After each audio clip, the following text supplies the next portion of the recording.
Hello and welcome again to Get About United. My name's Adam and today I want to talk about the top 6 mini-league. Is it a good indicator of United's progress this season? There's been a lot of talk on social media, a lot of debate lately amongst United fans regarding the club's poor performance in this top 6 mini-league, especially when we compare it to our record last season.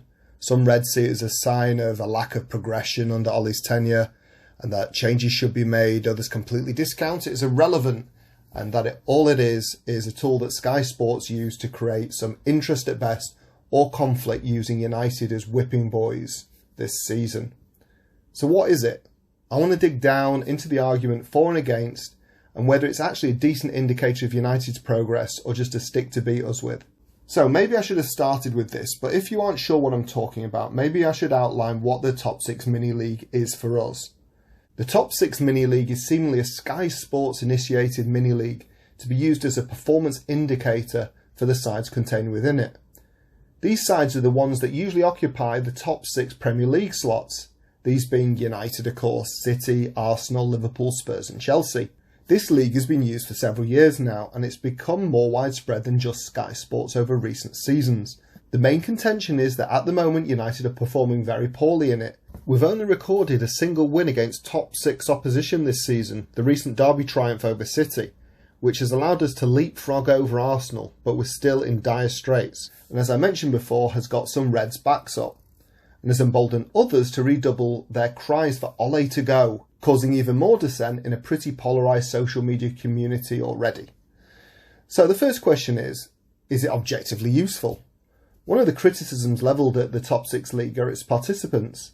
If you look at this season, Arsenal, like last season, are well off the pace and unlikely to claim a top 6 berth once again. Furthermore, Spurs and Liverpool look like they could miss out on the top 6 spot as it stands. So how can it be accurate? Shouldn't games against Everton, West Ham and especially Leicester carry more weight this year than the traditional top 6? Well, not if you look at the last 4 years. From 2016 to 17 to the present day, only one side once, the aforementioned Gunners, have dropped out of the top 6 of the sides that are currently in that bracket. Even this year, we don't know how accurate the choosing of the top 6 sides will be until the last game is completed. So I think the actual competing sides is valid. That's not to say that sides that have performed well in the mini-league haven't ended up in a less impressive position in the final standings.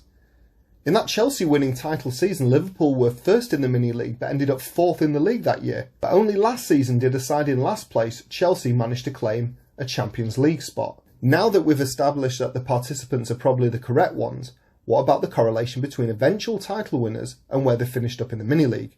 Well, of the last 4 completed seasons, 3 of them had the side that won the title as also winners of the mini-league. Only Chelsea under Conte failed and they were second in their respective mini-league. In fact, the sides that come second in the Premier League tend to not fall below 3rd in the mini-league, and the side that comes 6th usually ends up 5th or 6th in the Premier League too. So without being a stato weirdo, you can start to see the connection between this mini-league and how a side will end up, which seems to indicate title-winning potential, or at least the approximate position where they'll end up at the end of the year, or where they deserve to be. The mini-league table seems to me to be simply adding up all the 6-pointer matches. How many years have we been talking about this being a real 6-pointer between sides at the bottom? We just don't put them into a league format to illustrate it. At the end of the day, it's good for business. If you win against a rival, just as at the foot of the table, you are gaining a significant advantage over a side whose targets are aligned with yours, namely making the top 6, a Champions League spot, or winning the title. So let's get to the point. What does this all mean for United and Ole? It appears to me that if you want to challenge for the title, you really need to be winning these league matches against your direct peers, which the boys haven't been doing this year, but were really showing their mettle in last year, finishing second with 17 points, reflecting a 3rd place finish in the league. So if United mean business next season, they need to improve this record drastically. In recent times, only Chelsea have taken fewer than 20 points, a paltry 16 in their title-winning season that I'm mentioning again, and won the league. United's best haul, 19 points, was under Jose when we were second, which seems to align with this performance indicator's expectations. Just to reiterate, it seems clear that at least 20 points are necessary to show some title form.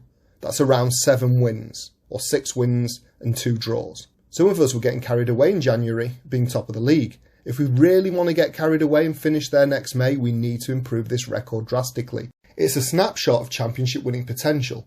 Past behaviour is a good indicator of future behaviour. And if Ollie doesn't make a significant challenge for the title next term, especially if he's back with a war chest in the summer, the Glazers, through Woodward, will replace him. So why is this happening? As I mentioned before, United performed better in this mini-league last season. It can't just be form or attendances this season. Ollie seems to have us setting up with less attacking, more negative, conciliatory tactics when playing a big six side. Whether it's Chelsea or City at home, or Liverpool away, who were wounded and there for the taking at Anfield. Look how they've fared since we've played them. 6 straight defeats now at Anfield, some against really poor opposition. And this run hasn't even ended yet. United were tentative against a mediocre Arsenal side, and it cost us.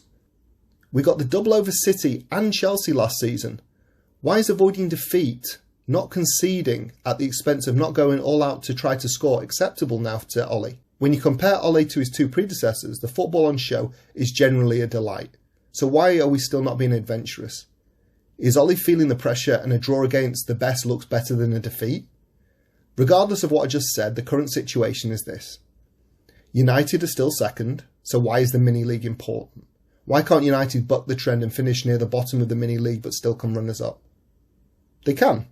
If United finish the season near the bottom of the mini-league, but come second in the Premier League, that's still progress. And there's no hard and fast rule to say that if you come second in one, you have to come second in the other, or 6th in one, and you have to come 6th in the other. My concern, and what Ollie should be concerned about, is whether these poor results versus the other top 6 sides, and for the sake of argument, Leicester, can keep the Red Devils there, especially as a slew of points have been dropped recently against poorer Premier League sides, with little created and confidence low. United are in a fragile position. There isn't much of a lead against the chasing pack. Winning against rivals is doubly important. As I mentioned at the beginning, these are 6-point games. Scoring and conceding goals are the main factors that need to be observed, followed by chances created, even possession. But nothing is infallible. The mini-league can be taken with a pinch of salt, but you shouldn't summarily dismiss it because you have an issue with how Sky promote themselves at United's expense. So there it is. What do you think now you've seen some evidence and some facts? Should the mini-league be taken into account? As a United fan, does it concern you? Or are there more obvious stats that we should be contemplating? At least now, when arguing on social media, you have a bit more information at your fingertips.